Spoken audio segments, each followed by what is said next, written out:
Bueno, en virtud que la semana pasada que va pasado y ya está haciendo una semana, celebramos el campamento y el compañerismo y la alegría fue tan fantástica que decidí hablar sobre la alegría. Entonces, este chaval y el próximo, vamos a hablar sobre la alegría, que es una cosa que en verdad necesitamos en nuestra vida, porque la alegría inyecta fuerza a las personas y la pasamos muy rico, ¿no? Como abreboca o introducción al tema, quiero recordar un episodio que está en el libro de los Hechos, cuando Rey Shaul y su compañero Silas fueron o recibieron un llamado del Eterno para ir a Macedonia a predicar las buenas nuevas del Mesías en aquellas regiones, y pararon en la cárcel, ¿se acuerdan? Y luego que estaban en la cárcel, en medio, me supongo, de delincuentes y otros malhechores, vemos que el relato bíblico termina diciendo que estaban cantando himnos y salmos al Eterno. ¿Cómo es posible que estar en una situación tan extrema como esa, en una tierra inhóspita, de otra cultura, otro lenguaje, aquellos dos siervos del Eterno fueron a parar allá de manera injusta y a pesar de todo las circunstancias difíciles, cantaban al Eterno? Pero esto no quedó allí. Recorramos la historia y pasemos los siglos, y en otro tiempo y en otro lugar, en el siglo XIX, lugar, las remotas regiones de la Europa Oriental, Polonia, Lituania, incluso Rusia. Ese era el terreno o el territorio donde estaban un grupo de judíos que habían levantado un nuevo movimiento conocido como el hasidismo. Y allí se encontraban dos de esos personajes, maestros itinerantes de Torá, que iban de pueblo en pueblo acercando al pueblo judío que se estaba extraviando, que se acercaran a la Torá y regresaran a la fe. Esta es la obra del Rebbe Susia y el Rebbe Elimelech, su hermano. Estos dos hermanos, maestros itinerantes, iban de pueblo en pueblo, pues, predicando la Torá a los judíos. Pero en una oportunidad, cuenta la historia, que se acercaron a unos vagabundos no judíos que estaban allí y comenzaron pues también a hacerle llegar la Torá y la salvación, para la cual ellos están también destinados y solo creen. Y entonces entre ellos había algunos delincuentes, maleantes, ladrones, en fin, y hablándoles ellos de la Torá, llegó lo que nosotros llamamos acá una redada de la policía y se los llevó preso a todos, incluidos a estos dos hermanos. La historia es casi similar. Fueron a parar también a la cárcel. Estando en la cárcel, llegaron un mediodía a la cárcel, bueno, todos los presos allí, bueno, maldiciendo, hablando, en fin, el lenguaje de ellos. Pero estos dos judíos asídicos estaban tranquilos, sentados, porque como eran inocentes confiaban que el Eterno les iba a liberar. Y eso de las 3 de la tarde, 3:30, el Rebbe Elimelech se levanta para hacer la oración de la tarde, la minjá. Y entonces el hermano, el Rebbe Sucio, le dice: ¿qué vas a hacer? Voy a orar, voy a hacer la oración de la tarde. Y es hora. No, pero no la puedes hacer. Pero es una misma orar a esta hora.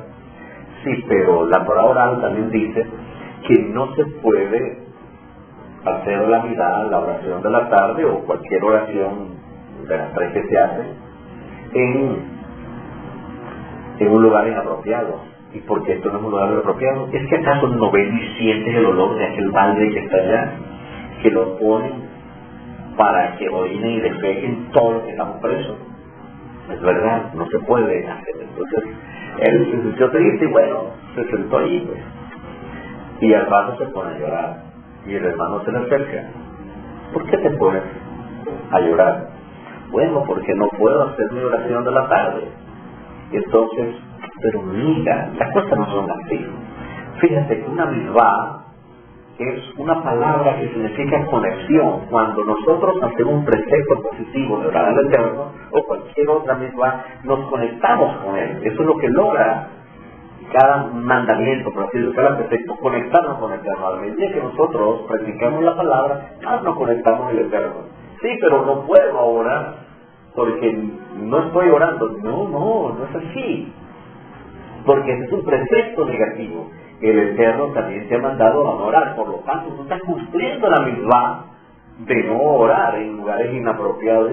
De esa manera también te estás conectando con el Eterno, a pesar de ese balde inmundo que está allá. Oh, vamos a decir, gracias hermano. Y entonces cuando entendió eso, que todavía estaba haciendo una misma del Eterno, conseguía la conexión de una manera inesperada, entonces él comenzó a danzar y a cantar, y el hermano juntos pues comenzaron a danzar en plena cárcel y a cantar. Bueno, el guardia escuchó el alboroto que tenía este par de judíos cantando y danzando allí, y le preguntó al resto de los que estaban presos allí: mira, ¿qué están haciendo estos judíos? No, esos tipos estaban discutiendo por un balde. Aquel balde inmundo. Y después que se pusieron de acuerdo, se pusieron a cantar y a danzar porque el balde estaba ahí. No puede ser, no parece ser que este balde ha referido a los judíos. Y entonces el carcelero dice: yo no quiero que los judíos sean felices, y mandó a sacar el balde.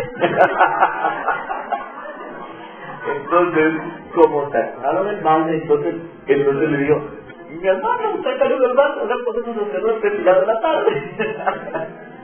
Y así, aquel lóbrego y inmunda cárcel se convirtió en un santuario de alegría para aquellos naciditos.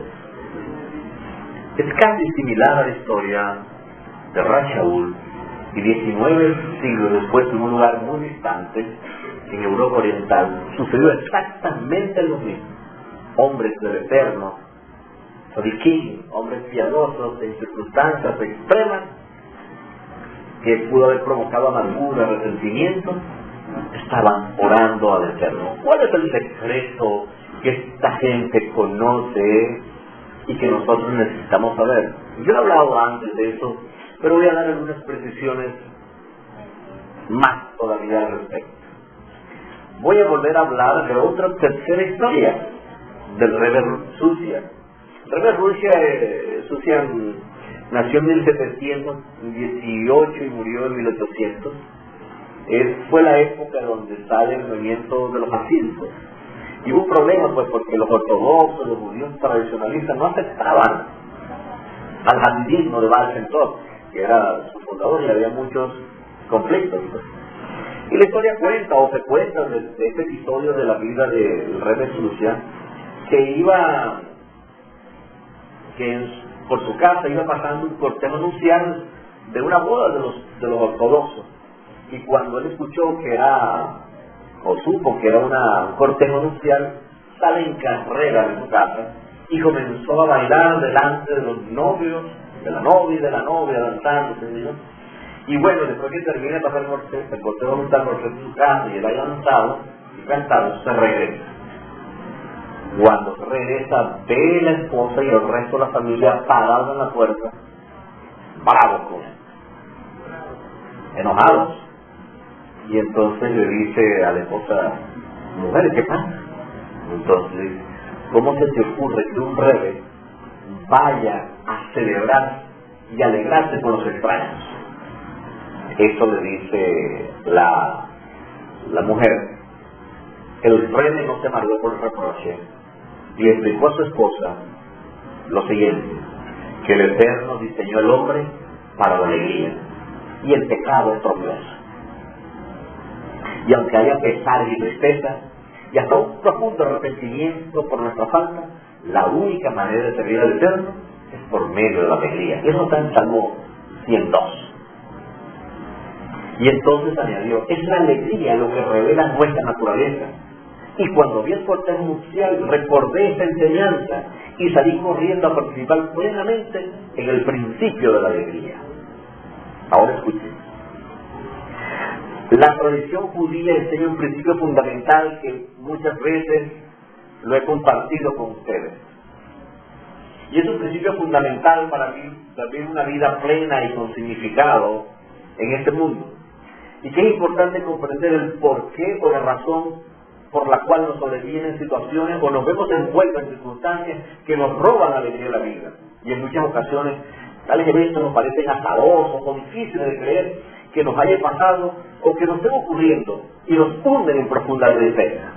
Yo he enseñado este principio y es el principio de la soberanía del Eterno y se expresa por lo menos dos postulados fundamentales con la chamán y la coletobá. Todo viene del cielo y todo es para nuestro bien.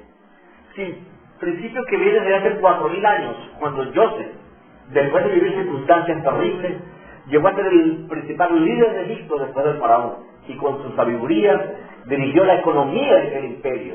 La sabiduría de Joseph fue más allá de los asuntos económicos, sociales y políticos del mundo de su época. Por experiencia llegó a conocer la realidad de este mundo incrustado en su propia experiencia como un hebreo creyente en el Dios de Abraham, en el Dios de Isaac y en el Dios de Jacob. Cuando frente a sus hermanos que lo habían traicionado, se les revela como su hermano, y ante el asombro y la confusión de ellos, les dice, y así dice la Torá: no se entristezcan ni recaiga enojo en vuestros ojos, porque me han vendido aquí, ya que para mantención me ha enviado Dios antes de ustedes. ¡Wow! Eso es espectacular. Cualquiera de nosotros hubiera dicho, los agarré en la batalla. Así quería verlos. Pero no había arrepentimiento. Él vio eso desde la perspectiva divina, no la perspectiva de la amargura, del resentimiento de los hombres. Y esa perspectiva se da cuenta que era el Eterno que había intervenido. Y entonces concluye diciendo, por eso me envió Dios delante de ustedes. No importa la manera, el resultado es que ahora yo estoy aquí, a fin de establecer sus pies de la tierra y para hacer vivir a ustedes una gran salvación. Bendito sea el Eterno por esta maravillosa filosofía, la cual se hizo presente en su vida, la de Joseph, y en sus palabras, y la cual se ha alimentado desde entonces la tradición judía. Este final feliz, a pesar del sufrimiento por el cual tuvo que pasar Joseph, tenía un propósito que Joseph comprendió y así lo hizo conocer a sus hermanos. En virtud de esta experiencia y la del pueblo judío a lo largo de la historia, fue resumida también por Rashaúl en el primer siglo, en el Nuevo Testamento, que es un escrito también judío, diciendo así: y sabemos a los que aman a Dios todas las cosas le ayudan a bien. Esto es a los que conforme a su propósito son llamados. Esta bendición de que a pesar de los arrozos, la dificultad, la tristeza, las aflicciones y tribulaciones por las cuales podemos pasar, al final será una bendición. Pero eso solamente la tenemos los creyentes. Eso no es para cualquier persona. Eso es para los que creen en el Dios de Abraham, Isaac y Jacob. ¿Ok? Y sobre todo con la revelación que tenemos que han creído que Él es el Mesías prometido en las Escrituras. Esta bendición solamente para los que creen. Pero los que creen deben estar bien informados e internalizar como creyentes no tenemos problemas. Es mentira, no tenemos problemas. Sino lo que tenemos son pruebas impuestas por el Eterno para nuestro crecimiento espiritual, a fin de que cumpla en nosotros su propósito en nuestras vidas. Esta comprensión y el cambio de actitud que conlleva evitarían más sufrimientos y aún la amargura y el resentimiento contra la vida y a veces contra el Eterno. Y no solo eso, nos ayudaría a recuperar más rápidamente la alegría de la vida y así salir de la tristeza y la depresión. Y así tendré la oportunidad de compartir la oración con el Eterno, con más consuelo, con más fuerza, y compartir con los que amamos. Este principio de la fe judía nos ayuda a cambiar la actitud ante el sufrimiento, las pruebas o por nuestros errores, y así ver en las circunstancias que nos parecen oscuras la mano del Eterno actuando. Porque cuando yo estaba sufriendo injustamente, la Torá nos dice: Hashem estaba con Joseph. El Eterno nunca desampara a sus hijos, ni en la más oscura soledad, ni en la confusión de la vida. Pues como ya enseñé en una ocasión, las cosas no son como parecen. Todo tiene una explicación, que no lo sepamos es otra cosa. En la eternidad, en el mundo venidero, sabremos todo con precisión. Pero por ahora, debemos confiar en el Eterno. En todo tiempo y lugar, la mano del Eterno está interviniendo, ya sea permitiendo que se desarrollen algunos eventos naturales, o en otras ocasiones interviene, y a veces no nos damos cuenta. Pero en cualquier caso, lo hace para nuestro bien. De las manos del Eterno hemos de tomar la copa de la alegría y también la copa del sufrimiento. Y en ambos casos debemos dar gloria a su nombre. Nada sucede sin su consentimiento. Ni aún el Mesías, en su hora de angustia, en Getsemaní, pudo evitar tomar la copa del sufrimiento destinada para él. Y recuerde que como humano, dice, no la querían. ¿Ok?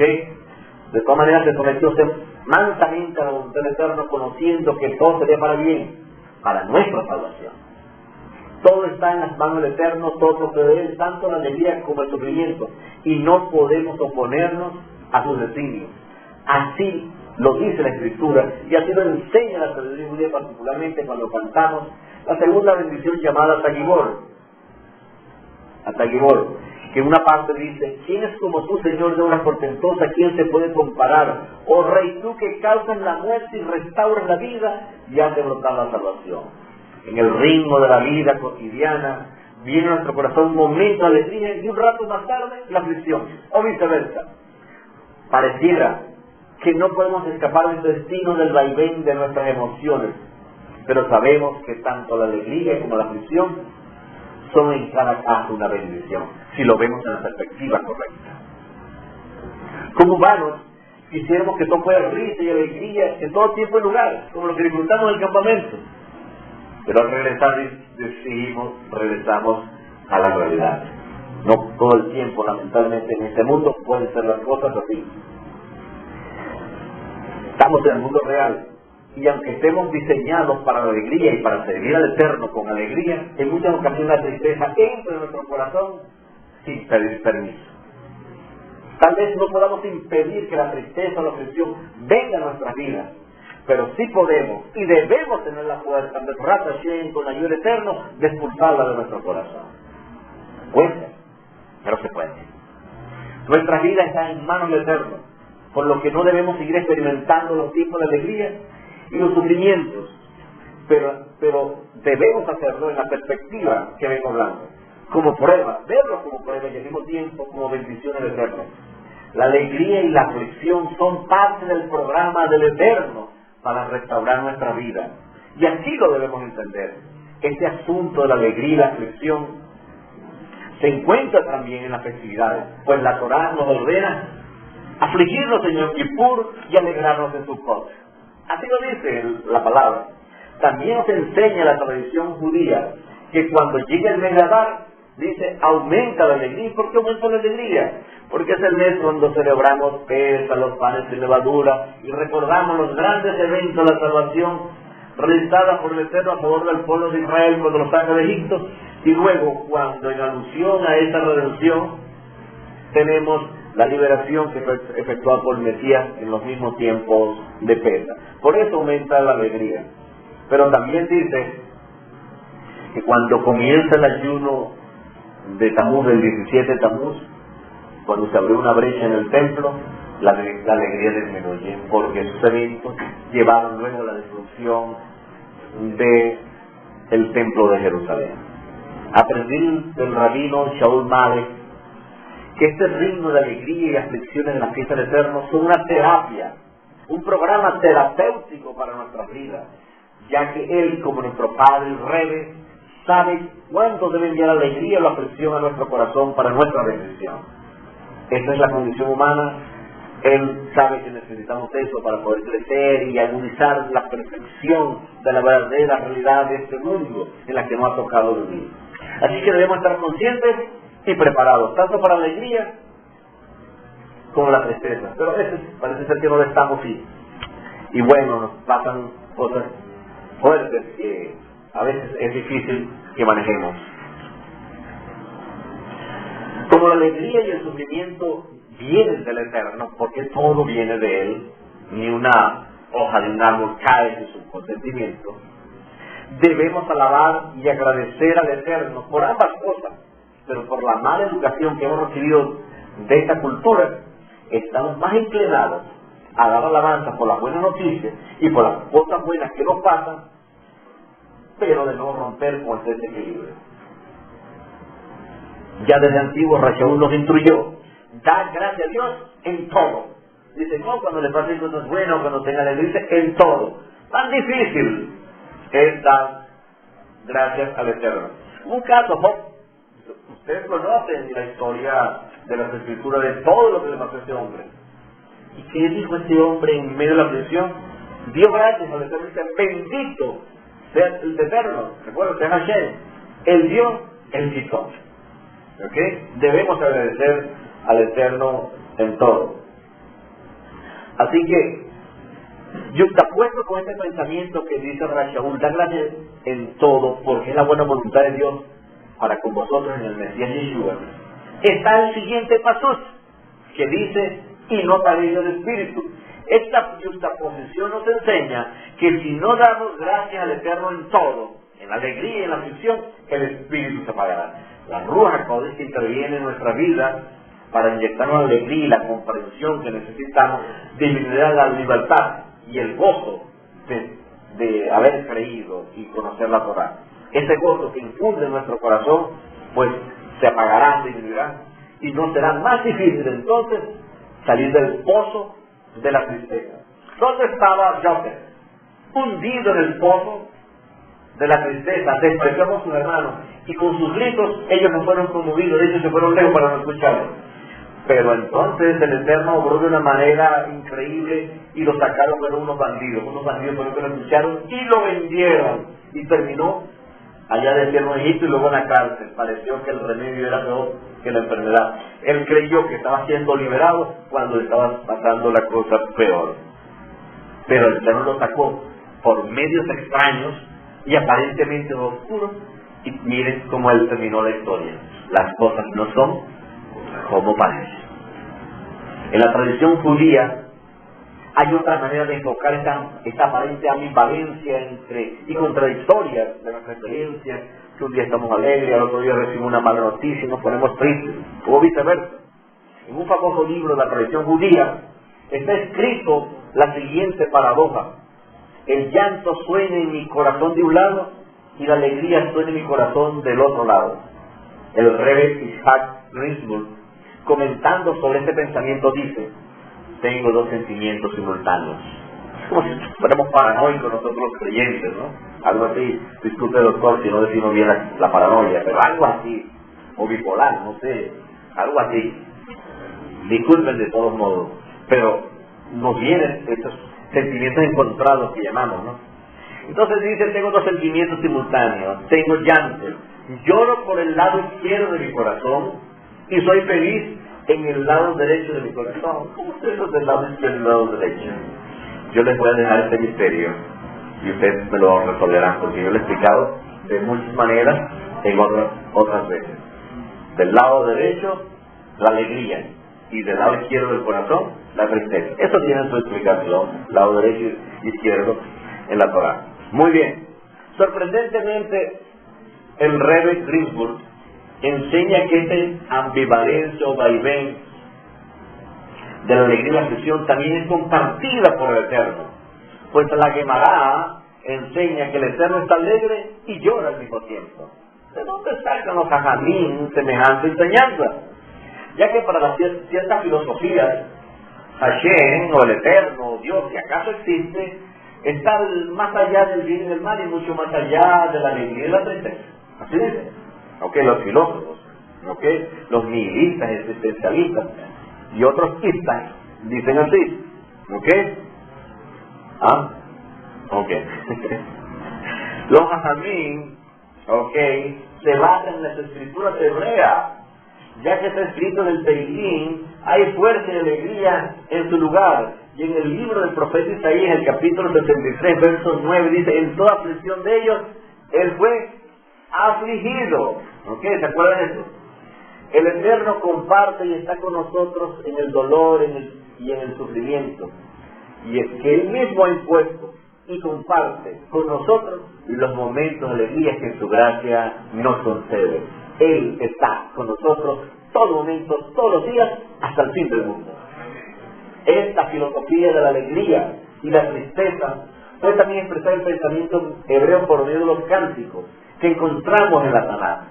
El carácter del canto judío, y esto también lo he aprendido del rabino Greensburg, se inspira en los cánticos de la Tanaj, y ejemplos los encontramos en el canto del Sidur, en los famosos cánticos hasídicos también. Cánticos cuyas letras expresan la añoranza por las bendiciones perdidas o el pesar por los errores cometidos, pero también expresan la aflicción por la enfermedad, entre otras tribulaciones. Pero en ningún caso, la letra de estos cánticos del pensamiento hebreo expresan o reflejan desesperación y la incertidumbre de la filosofía existencial. Más bien hablan de la esperanza y hasta del gozo que vendrían después de la tristeza. En estos cánticos aparece la noche, la oscuridad y la soledad, la persecución y el desprecio como metáforas del cautiverio y del exilio de las naciones idólatras y hostiles del pueblo judío que estamos sufriendo. Como por ejemplo lo dice Atá Gibor. Espero que uno de nuestros Atán Miguel, lo cante para nosotros para que veamos allí el reflejo de un cántico que habla de dificultades, pero al mismo tiempo de la esperanza de salir de ellas.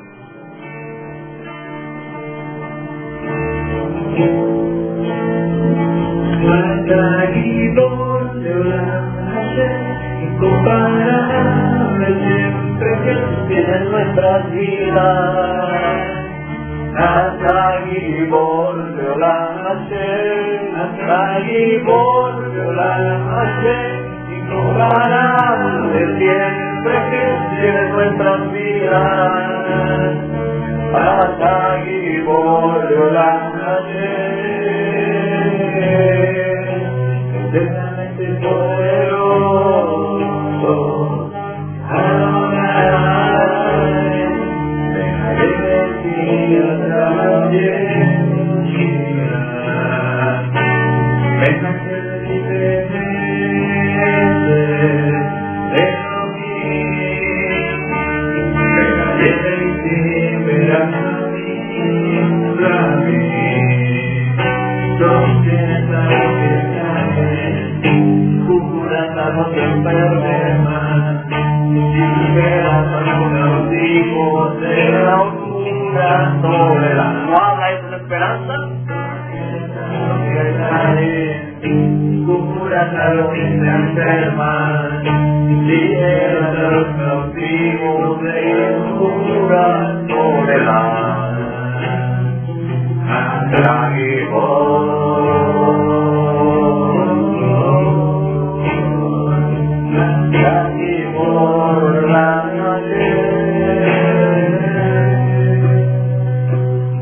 ¡wow! Espectacular. Cánticos que hablan de esperanza, hablan de las dificultades, pero de que de ellas saldremos. Hablan de los enfermos y que serán curados. Hablan de los caídos, pero que serán levantados. Hablan de los que están en soledad y en oscuridad, pero de ellas serán librados. Bendito sea el Eterno. Pero hay otro grupo de cánticos que expresan su amor incomparable por sufrir nuestras necesidades, por la alegría de la liberación presente, de una circunstancia particular o de la futura, por medio de metáforas del amanecer, la luz, la mañana y la luz clara del mediodía, entre otras. Vamos a escuchar una melodía alegre que nos habla de esas cosas hermosas de la Torah.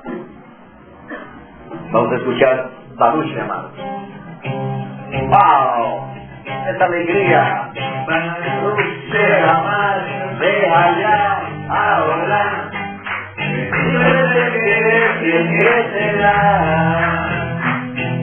Bendito es el que sana y no retiene, porque Dios.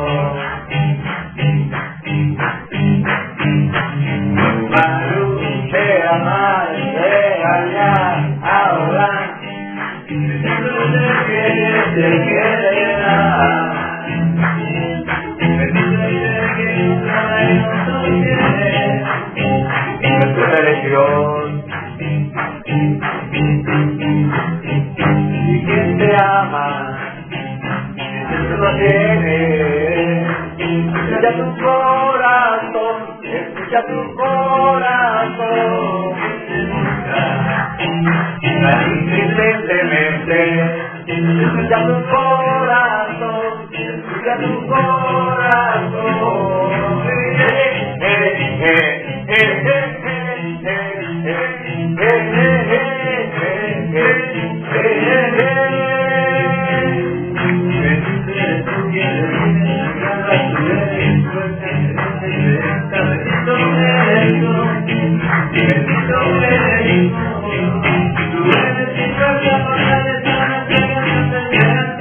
De la nada, eres tú, quien te ama y te sostiene. De tu corazón, de tu corazón,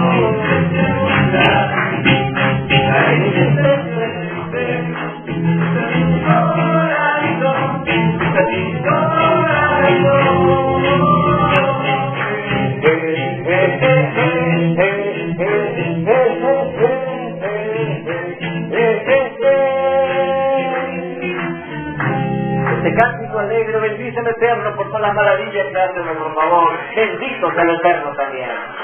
La tristeza y la alegría, bendito sea el Eterno. Pero hay más. ¿Puedo terminar acá? Hay más. Las perlas mejores están al final siempre. En las escrituras hebreas hay dos palabras que suelen traducirse como cántico o canción. Sin embargo, la traducción que se hace a otras lenguas, en innumerables los casos, no refleja ni capta la fuerza de las palabras hebreas y en muchos casos la distorsiona. Esas palabras son shir y shira. Shir es cántico, pero en masculino, y shira es el cántico en femenino. Es decir, como decir canción y canciona. O sea, como esta palabra no existe en español, o decir cántico y cántica no existe en español, y en inglés menos, porque entonces ese género femenino y masculino no existe en otras lenguas, y es difícil.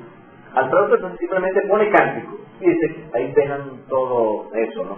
Pero entonces shir es una palabra femenina, masculina, perdón, y shira una palabra femenina. Es un nombre precioso. Muchas niñas de Israel, mujeres se llaman Shira. Cuando nació mi hija yo quería ponerle Shira, pero como aquí hay muchos maracuchos, entonces no me la vayan a llamar Shiramalo, que es uno de los cánticos de asociación. ¿Okay? Entonces vamos a cambiar mejor el nombre. Pero Shira es un nombre para muchacha, para niña preciosa. ¿Ok? Muy bien. Pero estas palabras tienen un significado profundo en el contexto de las escrituras hebreas o Tanakh. El Midrash Shemot Rabbah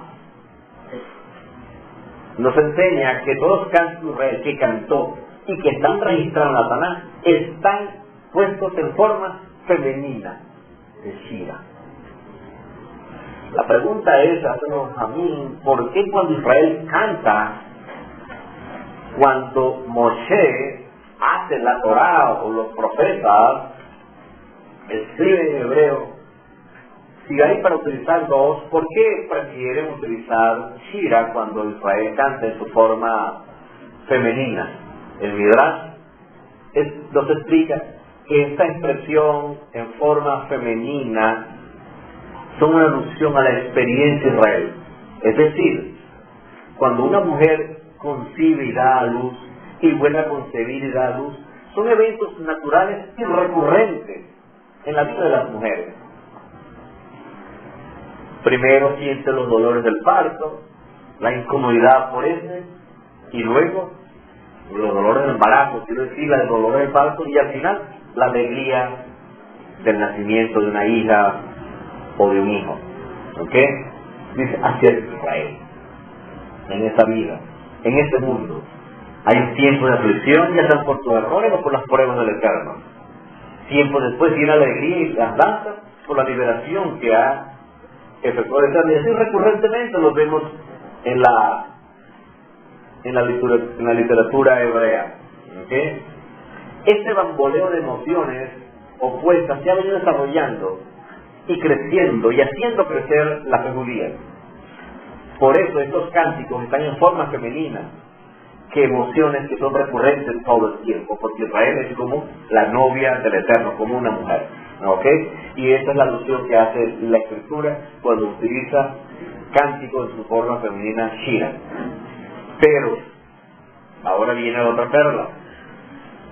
Estos cánticos en forma de Shira son cánticos de Olam Hazé, cánticos de este mundo, porque viene la aflicción y luego viene la liberación, la alegría, pero volvemos a caer en otra dificultad, en otra prueba, porque mientras estemos en este mundo habrá pruebas y el Eterno opera la liberación, y así, una espiral, que vamos creciendo, pero nunca parece ser que llega la liberación definitiva, pero llegará. Entonces, cuando la Torá quiere hablar de la redención definitiva, perfecta y última, utiliza para la forma masculina Shir. En el mundo venidero, que será inaugurado con la venida del Mesías, donde las tribulaciones habrán desaparecido, los cánticos que cantará Israel están en su forma masculina, Shir. Y así lo expresa, y solo expresarán solamente la alegría de la redención eterna y definitiva. Por eso el cántico de Moshe dice Ashir, Ashir Adonai. ¿Recuerdan? Ustedes cantan mejor que yo, pero es Shir, porque es un cántico que se ha de cantar en el futuro. ¿Ok? Dice, y entonces cantará Moshe. ¿Ok? Refiriendo, bueno, ¿cómo va a cantar cómo cantará Moshe? Digamos, Moshe murió. Está refiriendo a la resurrección, cuando todo se haya consumado. Pero todavía tenemos que cantar en forma femenina en Shira. Pero cuando llegue Mashiach, cantaremos en Shir. Es decir, exactamente. Tendremos que esperar con paciencia hasta la mañana de la redención. Porque el rey David nos enseñó que el llanto dura toda la noche, refiriéndose al cautiverio del exilio. Pero en la mañana vendrá la alegría, ¿se refiriendo a qué? A la mañana de la redención, de la resurrección, donde todo habrá cambiado de un abrir y cerrar de ojos. Teilim 35. Así como Hashem puso límites a los impetuosos mares para que se rindan de la arena, del mismo modo pondrá fin al sufrimiento, a tu sufrimiento y al sufrimiento del pueblo Israel, pues pondrá un límite a la furia de las naciones contra el pueblo judío que ha sido pisoteado como la arena. Tengamos paciencia, mis hermanos, ya que en lo personal el Eterno va a poner fin a nuestra aflicción, como dice el Teilim 30:11. Has cambiado mi lamento en danza, desataste mi silicio, me seguiste de alegría. Y con referencia a la liberación que experimentará en un futuro cercano el pueblo Israel, está escrito en el Salmo 126, cuando el Eterno hiciera volver la cautividad de Sión, seremos con los que sueñan. Entonces nuestra boca se llenará de risa y nuestra lengua de alabanza, y estaremos alegres para siempre. No que vendrá una confusión, sino para siempre, la alegría eterna. Pero yendo a un nivel más alto, Shir es el Mesías. Es una alusión al Mesías, el que canta y es alegre para siempre. Recuerden que Isaac era una alusión al Mesías. ¿Y cuál es el nombre de Isaac? Risa, alegría. Por eso dice Sara, cuando las mujeres escuchen esto, cuando el mundo sepa esta noticia, se tradujo Rashi, se alegrarán conmigo, porque estaba afligida por no tener hijos, y ahora estoy riendo porque tengo un hijo. Por eso se llama Isaac, alegría, porque cuando venga el Mesías tendremos la alegría total, definitiva y eterna. Bendito sea el Eterno por él. Así que Shira es el Mesías. ¿Y quién es Shira? Es la sufrida novia del Mesías, su pueblo que espera ser redimida de todas sus aflicciones y ponga fin a sus tristezas y a sus lágrimas. Bajo la metáfora de la alegría comunal del matrimonio judío, el profeta Jeremías anuncia la restauración del pueblo de Israel, que es una alusión del encuentro del Mesías con su novia, el pueblo judío. Dice el profeta Jeremías en el capítulo 33, dice: Amar Hashem Odishama Pear Yehuda Bebusol Yerushalayim Kol Sason Bekol Singa Kol Hatan Bekol Kalá. ¿Qué es lo que dice? Una canción de alegría, la alegría definitiva y total, cuando el novio y la novia se encuentran en aquella Jerusalén festejando, es una alusión a la alegría definitiva, y entonces cantaremos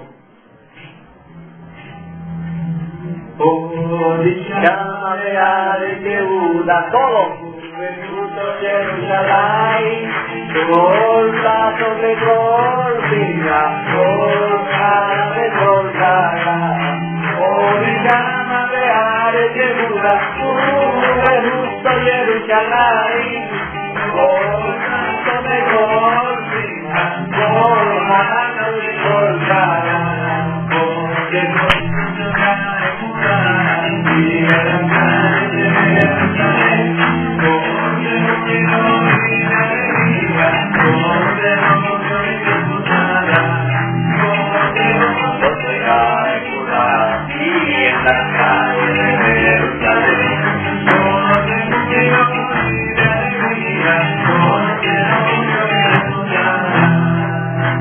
Pronto serán desatados los cilicios y las ropas serán satisfechas y vendrá la alegría. Por ahora seguiremos una milla extra más, pero la liberación llegará pronto, créanme. Esperemos entonces que así sea, y esperemos con paciencia la manifestación de esta alegría eterna, hasta que el Eterno envíe al Mesías, y que sea pronto y en nuestros días y para nuestra alegría, y decir amén.